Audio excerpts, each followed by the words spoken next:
Hi అండి. Welcome to my channel kids and mom. ఈరోజు మనం క్రిస్మస్ కేక్ తెలుసు కదండి. ఈ క్రిస్మస్ కేక్ని ఎగ్ లేకుండా నాన్ ఆల్కహాలిక్గా ఎలా చేయాలో చూద్దామండి. ఈ కేక్ని ఎప్పుడైనా ఏ అకేషన్కైనా, ఇప్పుడు న్యూ ఇయర్ కూడా వస్తుంది కదండి, న్యూ ఇయర్కైనా చాలా ఈజీగా చేసుకోవచ్చండి. చాలా టేస్టీగా ఉంటుంది. మరి ఇంకా ఆలస్యం చేయకుండా ఈ క్రిస్మస్ కేక్ని ఎలా చేయాలో ప్రాసెస్లోకి వెళ్ళిపోదాం.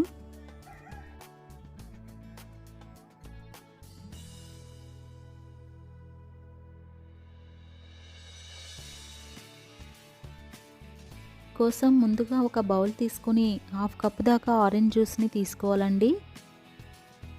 ఈ జ్యూస్లోకి 1 టేబుల్ స్పూన్ బ్లాక్ గ్రేప్స్ను, 1 టేబుల్ స్పూన్ వైట్ గ్రేప్స్ను, 1 టేబుల్ స్పూన్ జీడిపప్పు ముక్కలను, 1 టేబుల్ స్పూన్ క్రష్ చేసుకున్న బాదం పప్పులను, 1 టేబుల్ స్పూన్ చెర్రీ ముక్కలను, 3 టేబుల్ స్పూన్స్ దాకా టూటీ ఫ్రూటీలను, 1 టీ స్పూన్ మిలాన్ సీడ్స్ను యాడ్ చేసుకొని ఒకసారి మొత్తం కలుపుకొని 2 నుంచి 6 గంటల దాకా నానబెట్టుకోవాలండి.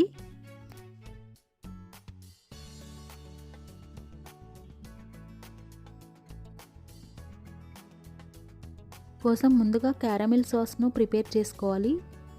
ఒక ప్యాన్ తీసుకొని హాఫ్ కప్ దాకా షుగర్ని తీసుకొని ఈ షుగర్లోనే 2 టేబుల్ స్పూన్స్ ఉంచి మిగిలిన షుగర్ను వేసుకోవాలి. మంటను లో టు మీడియం ఫ్లేమ్లో అడ్జస్ట్ చేసుకుంటూ పంచదార ఈ విధంగా కరగడం స్టార్ట్ అవుతుందండి. అప్పుడు ఒక స్పూన్తో కలుపుకుంటూ ఉండాలి, లేకపోతే బర్న్ అయ్యే ఛాన్స్ ఉందండి.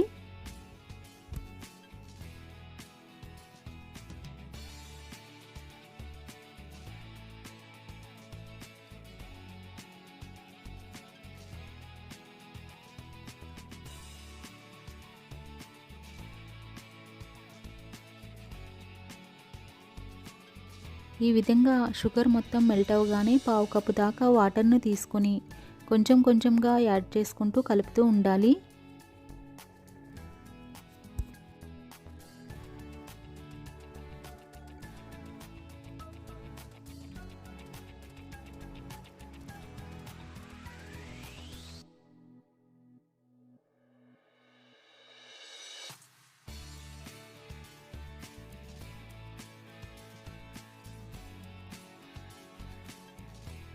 ఈ విధంగా క్యారమిల్ సాస్ అనేది రెడీ అవుతుందండి.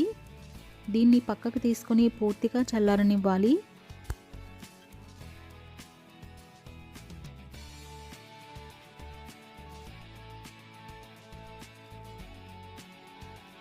ఇప్పుడు ఒక బ్లెండర్ జార్ను తీసుకొని 2 టేబుల్ స్పూన్ షుగరు మిగిలింది కదండి, ఈ షుగర్ని తీసుకొని 1 ఇంచు దాల్చిన చెక్క, 2 యాలకులు, 2 లవంగాలను కూడా వేసుకుని పౌడర్ చేసుకోవాలి. ఈ షుగర్ పౌడర్లోకి పావు కప్పు దాకా మెల్టెడ్ బటర్ను, పావు కప్పు దాకా పాలను తీసుకొని ఒకసారి బ్లెండ్ చేసుకోవాలి.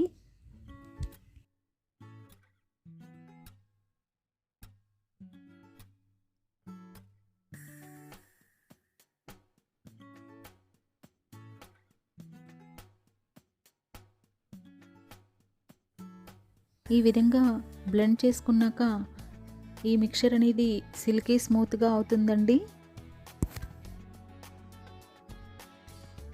ఇప్పుడు ఒక గిన్నె తీసుకుని 1 కప్పు దాకా మైదా పిండిని, 1 టేబుల్ స్పూన్స్ కోకో పౌడర్ను తీసుకుని జల్లించుకోవాలి. మరి ఇదంతా కలుపుకోవాలండి.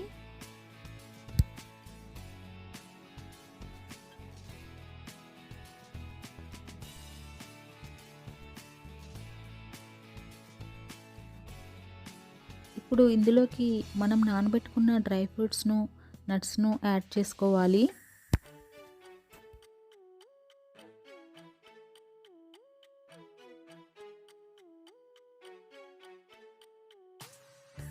అలాగే ఇందులోకి క్యారమిల్ సాస్ను, బ్లెండ్ చేసుకుని పెట్టుకున్న మిశ్రమాన్ని కూడా యాడ్ చేసి ఒకసారి అంతా మిక్స్ అయ్యేలాగా కలుపుకోవాలి.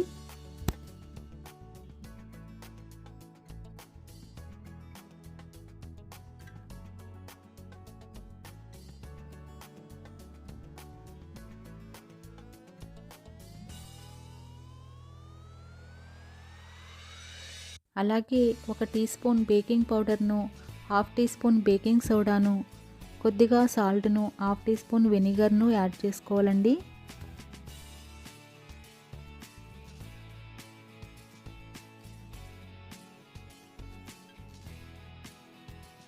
అలాగే హాఫ్ టీ స్పూన్ వెనిలా ఎసెన్స్ని కూడా యాడ్ చేసుకోవాలండి. నాకు ఆ క్లిప్ అది మిస్ అయిందండి. ఇవన్నీ కలిసేలా ఒక స్పాచులాతో కట్ అండ్ ఫోల్డ్ పద్ధతిలో అయినా ఒకే డైరెక్షన్లో అయినా కలుపుకోవాలండి. ఇప్పుడు కేక్ ట్రే తీసుకొని కొద్దిగా ఆయిల్తో గ్రీస్ చేసుకొని బటర్ పేపర్ వేసుకోవాలండి. బటర్ పేపర్ లేకపోయినా పర్వాలేదండి. ఆయిల్తో గ్రీస్ చేసి 2 టీ స్పూన్స్ మైదా పిండితో డస్ట్ చేసుకుంటే సరిపోతుంది.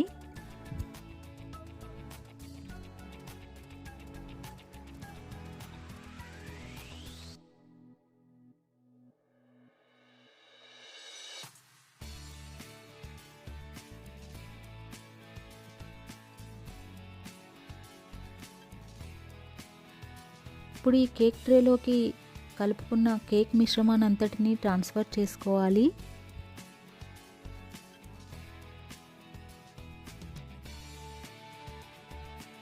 ఒకసారి ఈ విధంగా ట్యాప్ చేసుకొని పెట్టుకోవాలి.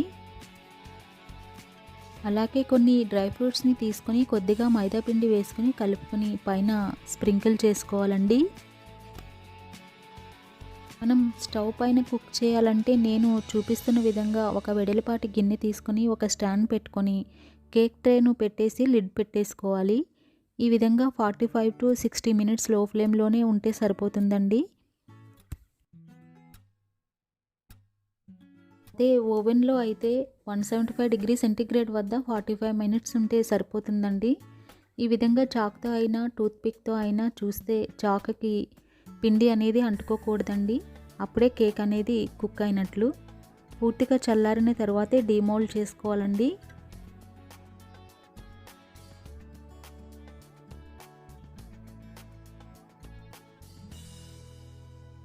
అంతేనండి, చాలా ఈజీగా బేకరీలో దొరికే క్రిస్మస్ కేక్ ఇంట్లోనే ఈ విధంగా ప్రిపేర్ చేసుకోవచ్చండి. దీని టేస్ట్ మాత్రం రెగ్యులర్ కేక్స్ లాగా ఉండదండి. డిఫరెంట్ టేస్ట్తో చాలా బాగుంటుంది. పిల్లలకు కూడా చాలా బాగా నచ్చుతుందండి. ఈ వీడియో కనుక మీకు నచ్చినట్లయితే please like, share and subscribe my channel. Thanks for watching my video. మరొక మంచి రెసిపీతో మళ్ళీ కలుద్దాం. హాయ్ అండి, welcome to my channel kids and mom. రోజు మనం ఎప్పుడూ చేసే కేక్స్ కాకుండా బాంబే రవ్వతో కేక్ ఎలా చేయాలో చూద్దామండి.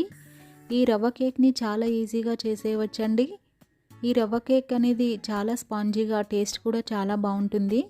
ఈవెన్ పిల్లలకు కూడా బాగా నచ్చుతుంది.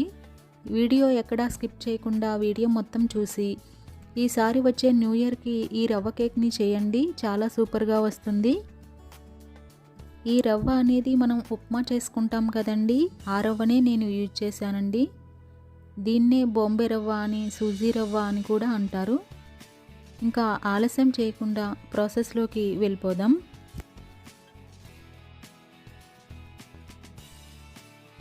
దీనికోసం ముందుగా ఒక మిక్సీ జార్ తీసుకొని 1 కప్పు దాకా బాంబే రవ్వను తీసుకొని పౌడర్ లాగా గ్రైండ్ చేసుకొని పక్కకు తీసుకోవాలి. ఇప్పుడు ఇదే జార్లోకి 3/4 కప్పు దాకా పంచదారను తీసుకొని దీన్ని కూడా పౌడర్ లాగా గ్రైండ్ చేసుకుని తీసుకోవాలి. ఇప్పుడు ఇందులోకి 1/2 కప్పు దాకా కాచి చల్లార్చిన పాలను, 1/2 కప్పు దాకా పెరుగును తీసుకుని విస్క్ సహాయంతో ఉండలు లేకుండా కలుపుకోవాలి.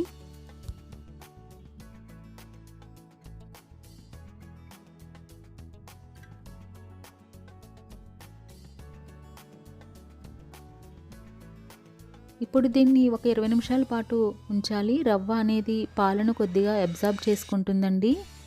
20 నిమిషాల తర్వాత దీనిలోకి 1/2 కప్పు దాకా మైదా పిండిని, 1 టీ స్పూన్ బేకింగ్ పౌడర్ను, 1/2 టీ స్పూన్ బేకింగ్ సోడాను, 1/2 టీ స్పూన్ ఉప్పును కూడా వేసుకొని జల్లించుకోవాలి.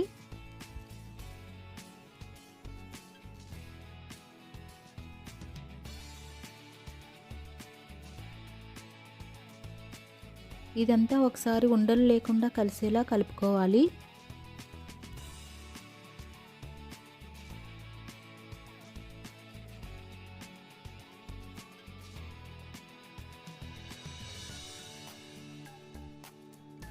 ఇప్పుడు ఇందులోకి పావు కప్పు దాకా ఎటువంటి ఫ్లేవర్ లేని ఆయిల్ను లేదా మెల్టెడ్ బటర్నైనా తీసుకోవచ్చండి. 1 టీ స్పూన్ వెనిలా ఎసెన్స్ను కూడా యాడ్ చేసి ఒకసారి అంతా మిక్స్ అయ్యేలాగా కలుపుకోవాలి.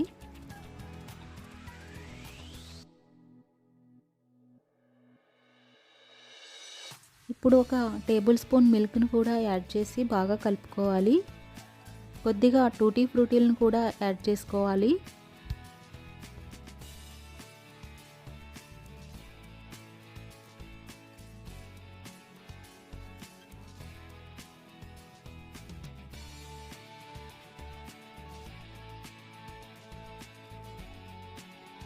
ఇప్పుడు ఒక కేక్ ట్రే తీసుకొని ఆయిల్తో నేను చూపిస్తున్న విధంగా గ్రీస్ చేసుకోవాలి.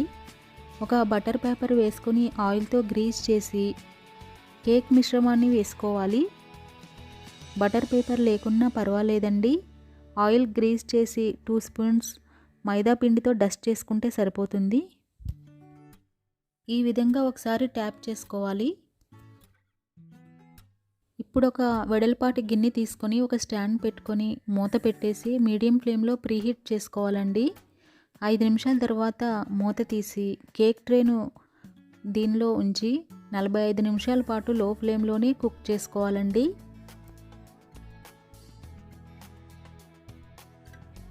ఒక 30 మినిట్స్ తర్వాత ఈ విధంగా కేక్ పైన టూటీ ఫ్రూటీలనైనా డ్రై ఫ్రూట్స్నైనా యాడ్ చేసుకోవాలి. ముందే వేసామంటే పిండిలోకి వెళ్ళిపోతాయండి.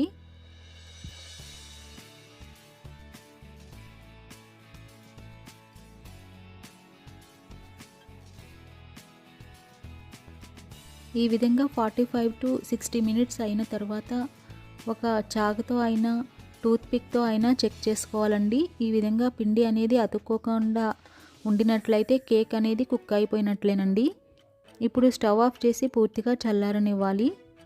పూర్తిగా చల్లారాక ఈ విధంగా డీమోల్డ్ చేసుకొని మనకు నచ్చిన షేప్లో కట్ చేసుకోవచ్చండి.